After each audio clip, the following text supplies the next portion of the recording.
Hello, ladies and gentlemen, boys and girls, college athletics fans across the nation and around the world. This is Tim May with a special edition of the Tim May Podcast.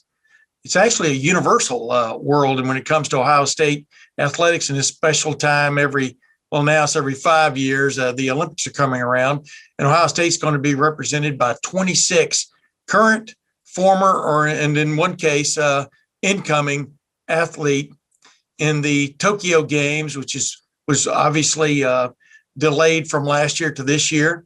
Hopefully it's going to take place as scheduled in Tokyo this coming month.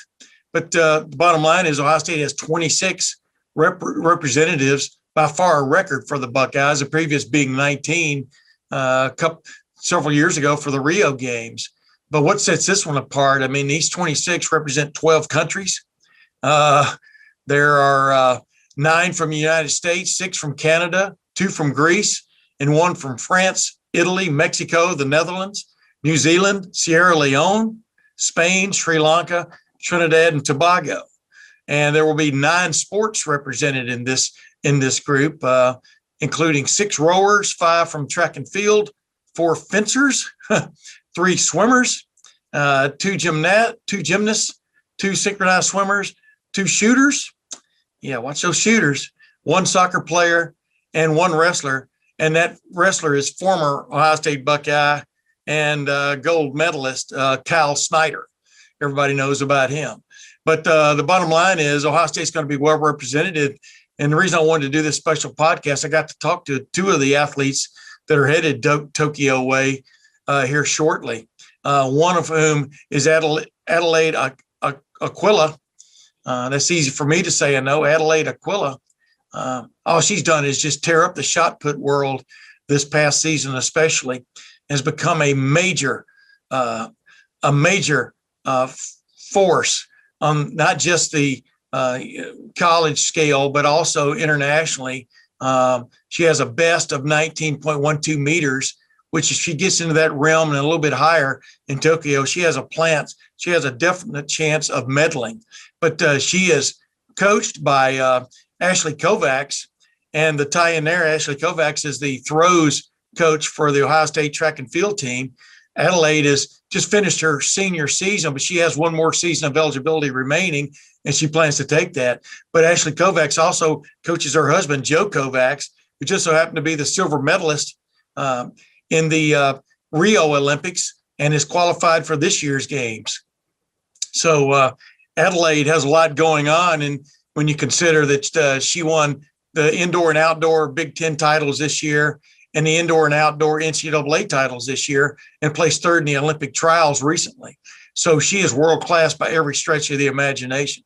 And the other person got to speak to special occasion in Ohio State recently was Alec Yoder, a former member of the Ohio State Gymnastics team. I think he's been out for 2 years now, but he qualified on the pommel horse for the Olympics. And we'll get into the pommel horse, why this native of Fishers, Indiana, right outside Indianapolis, why he became especially good at riding the pommel horse, so to speak. Actually, you never ride it. You do everything but sit on it. But he's become world-class in that regard.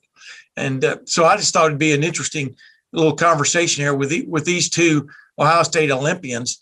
And let's start off with Adelaide Aquilla, a very engaging young lady, and who has really come into her own in the last three seasons of throws. And you'll hear her get into detail of what's made the difference for her, not the least of whom is the person I call the shot put whisperer, her coach, Ashley Kovacs. Adelaide Aquilla, you're basically weeks away from going to Tokyo for the Olympics. Just give me just your sense of excitement, whatever you want to call it. Yeah, it's a really awesome opportunity to compete for Team USA and represent the whole state of Ohio, especially Columbus and Ohio State. You know, I'm really excited to head out there and do my best in my performance and continue to improve my technique and level of throwing. So, you know, you've had a hell of a year. You've won almost every award you can win, the Big Ten, Ohio State, you know, Athlete of the Year along with Justin Fields, et cetera. Mm-hmm. But what you have done quietly well, I don't know if quietly is the right word. You've become world class. Yeah. What is it like to think about you were shot putting what 16 something meters a couple of Right. years ago, and now you're in that world class realm of 19 plus.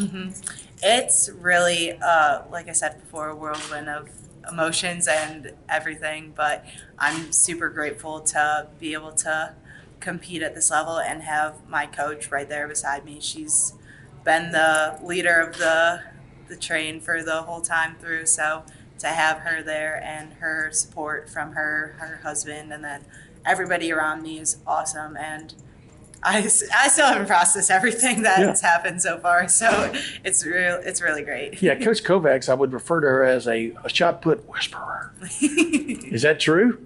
Oh yeah, she's definitely one of the best coaches in the world. I'm obviously a little biased, but I think that she really can develop a lot of people, even if they're like high class out of high school, or if they're walk on like me. You know, that she really has the ability to create anybody and really hone in on their strong suits and make them a world class thrower. Yeah, I was going to say, you talked earlier, you were talking about, you were targeting Paris in 4 years. What has just come right in the last year and a half for you, just from a technique standpoint, which I would think has meant as much as anything else to your rise, right? Yeah, we've really focused on creating like a fluid throw through my form. Obviously, like there's 2 different forms for shot put. There's the glide, and then there's the rotation, which I do. Yeah. So we really focus on what makes throws for me, and that might be different for somebody else, but we really focused in on like creating the perfect throw for myself. So throughout the past year, 2 years, we've really just focused on that and creating something that I'm comfortable with and continuing to improve it. Yeah, I was going to say the rotation method seems to really take in torque into consideration, right? I mean, that's like a golf swing and stuff. I mean, give people an idea of just the energy involved in something like that, and it's all sudden burst. Oh yeah, it's weird because a lot of people think throwing is just all with your arms, but it's just really a follow through, like you said in golf. It's not really like focused on your arm or anything at all. It's all from your legs and hips and everything. So in the weight room, we'll do a lot of leg movements to just strengthen them, and then a lot of like hip strengthening stuff just to make sure we're really getting the most we can through our form. Yeah, from the ground up is basically Yes. what it is, right? Yeah. Yeah, my wife was a high jumper way back when for Ohio State and stuff, and it's really funny. Everybody thinks you just go out there and hop over something. No, there's a lot more involved. I want to get you this real quick though. You go from 16 to 19. When was it that give me an insight of that moment where you realized, wait a minute, I've got this in me, My junior year, it was during our max out week in, I want to say November, right before we go home for Thanksgiving. I had a couple good throws at practice, and then I was on my last one. I was like, all right, you're going to do good on this one. And then it just all clicked right then and there. And I had like a 2-meter practice PR, and it was a really great feeling. It was just everything come together, and I was like, all right, here we go. So like a golf swing, do you summon that feeling every time? I mean, do you kind of try to summon that sense of how it all came together each time? And just explain to people what you're thinking just before you turn. When I'm going into competition or like the night before competition, I will picture the throw from like my perspective. Yeah. So I'll picture what I want to feel when I'm setting up the ball, how I want to feel the ball on my neck, how I want to feel my legs set, and then I'll picture it all throughout the throw, just so I'm kind of manifesting almost what I want to have happen throughout the throw. So you can have like a deja vu moment when you're in the ring, exactly, right? Yeah. What if you got to get to 21? What do you think you got to get to in Tokyo to have a shot? I mean, pardon the pun, to have a shot at it. To medal at Tokyo, I think it's going to take like 1950, 1970, somewhere in there. That's it might be way off, but that's just what I think is going to take to medal. So I don't think it's out of my wheelhouse to do that. But like I said, I just need to focus on myself and creating my perfect throw for me. I like that term, wheelhouse. Who's number 1 in the world right now? Is it the Chinese lady? Yes. Li Jiagong? Yes. She's gotten 22, I think, before 21 something and Yeah. stuff. But it's all about that moment, right? The day, right? Yeah, it's about seizing the moment and really making sure that you take advantage of the competition and how your body feels. Because obviously, like, everybody's going to feel different on competition day. So it's just really preparing yourself for that moment and showing up to compete on that competition day. Yeah, who knew?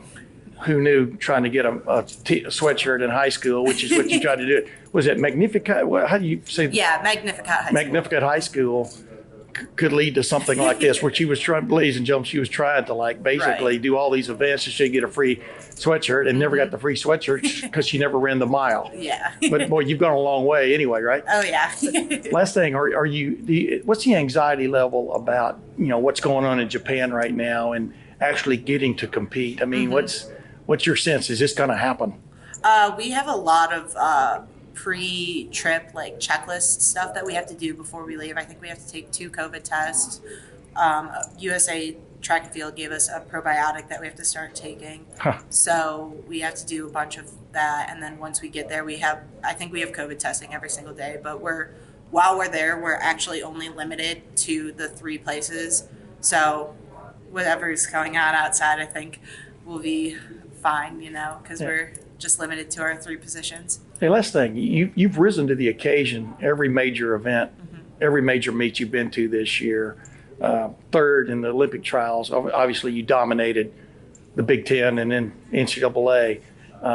Is there any sense in your mind that you'll rise to the occasion now? I mean, does that experience help you as you walk into this stadium halfway around the world? That experience definitely will help me to compete at the Olympic trials. I think it's a little bit different here because it's just like such a big field, and there's so many girls who have thrown like pretty far, but I'm just really going to focus on what I need to do in the competition and not focus on what everybody else is doing and all the outside factors, because that is what creates like the unnecessary stress and anxiousness in the competition. One more quickie, because I'm known for that. How far will adrenaline take you? Adrenaline definitely helps. I'm trying to slowly drink less coffee and everything, because I'm not sure what the situation over there is and if there's going to be coffee before. But I usually love a pre-meet coffee. But adrenaline's definitely going to help. It's going to be a really great feeling walking into the stadium and being like, all right, let's do this. Thank you, Adelaide. Yep, no problem. Thank you. Very interesting young lady, Adelaide Aquilla. And as you noticed, she's really just getting started. Her target was Paris, which is going to be 3 years from now, the next Olympic Games. So she's a little ahead of schedule. But there's no doubt Ashley Kovacs has made a big difference in her performances. Let's move on now to my conversation with Alec Yoder. Kind of asked him off the record why he didn't become a race car driver, being from right there near Indianapolis. Of course, I was kidding about that. But since 4 or 5 years old, he was smitten by the gymnastics bug, and obviously he's taking it places. And as you'll see in this interview, what makes a man good on the pommel horse, one of the great disciplines in gymnastics. We'll get into that and a few other things. Alec Yoder, you're going to Tokyo. What's the big thought on your mind right now, just from a concentration standpoint or a curiosity standpoint? What just keeps going through your brain right now? Just the ability to compete is something that's going through my mind. This is something I've waited my whole life to do. I'm just so excited for this opportunity. What a blessing it is that the Olympics are even being held. To make the team is a dream come true, and I just can't wait to get out there with my team and hopefully win a medal for my country. What will you compete in at the Olympics for your team? Just pommel horse. And so I was selected as the individual specialist. Yeah, and you and I were speaking about that earlier. Just the pommel horse. What is it about it that was intriguing to you right from the get-go? I've just, being a tall gymnast, I think it's something that I've always put a lot of time into, and something that my lines look really good when I'm singing pommel horse. So I've always enjoyed it, but I know that, I've been pretty good at it over the years. So I just kept trying to master that craft, just working harder and harder. I've had great coaches over the years, great teammates who have motivated me and pushed me to be better, and I just haven't stopped. Give people an idea. What is the toughest part about competing on the pommel horse? it's very mental. You know, the pommel horse is very mental. You know, if you think that you're off or you're nervous, you know, it really affects the way you compete. You know, just flying around, you know, the horse on one arm is something that is pretty difficult. But, you know, you put in the work, you can master anything. You know, it almost looked to me like on the pommel horse, you almost have to look like to have a good routine, you almost have to look like you're out of control, but you're in control all at the same time, right? Right. I mean, from a speed standpoint. Right. Yeah. No, it's all very strategic. So we practice it. But I think from an outside perspective, it definitely looks like there's a lot going on and anything could happen for sure. You know, you're from Fishers, Indiana, right outside Indianapolis and stuff. When was the first time you got on a pommel horse? I think I was probably like 4 years old. I wasn't doing very much, but I think that's when I started gymnastics classes. So just, you know, I think that's probably where my love started, even though I didn't really know it then. And when did you know you were good at it? Probably in 2012, 2013, you know, growing up, and started doing really well, winning competitions in the state, region, and nation. And that's really when I was like, okay, like this could be my event. You know, I talked to Adelaide Aquilla, who's also going to Tokyo, the Olympics, along with a host of other Ohio State athletes and stuff. But what is it like to know that you're world class in something? It's amazing. You know, I've put in a lot of work. So have my coaches. So have this entire university, you know, investing in me and all of these 26 athletes going to Tokyo. So it means the world. You know, being world class is something I've always trained for, or something I've always wanted. So I put in the work, you know, and here I am. And so I'm really excited about that. Who at Ohio State has helped bring out the best in you, would you say? And how much has the experience at Ohio State helped you? Yeah, my coaches, you know, Casimiro Suarez and Rustam Sharipov, my coaches here for the gymnastics team, they've really helped me. You know, they believed in me, they supported me, you know, through the good times and the bad. You know, the athletic department here has been amazing. You know, Gene Smith, you know, Carrie Hoyt, Sean Richards, you know, always being there for me, getting me anything that I need to make sure that I'm competing to be the best that I can. And so it just means a lot. You know, I love this university, and they really invest in their student athletes. And, you know, 26 of us going to the Olympics, it really shows that. How prepared are you? Well, I guess what are you curious about Japan, about Tokyo, et cetera? That, you know, you've been there before, as right. You and I talked about. What's the most curious thing about Japan to you? Well, I mean, right now I'm curious to see what, you know, it's going to look like in a COVID, you know, secure world.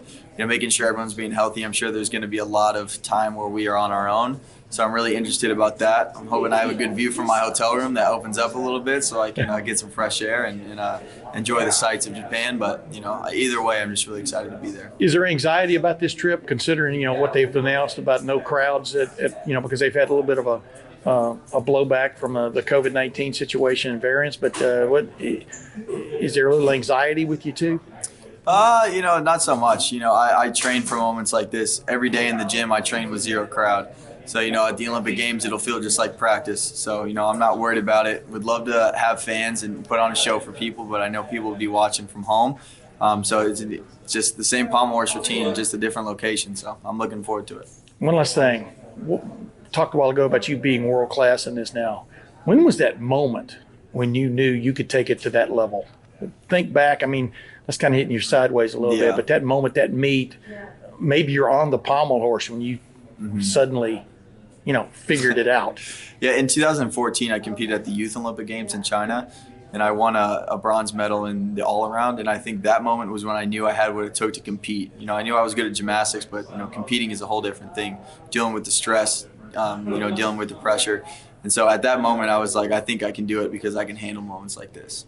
It was great speaking with Alec. And of course, we wish him and Adelaide the greatest of success in Tokyo, along with the 24 other current, former, and incoming Buckeyes who will be competing, a record number for Ohio State products in the Olympics.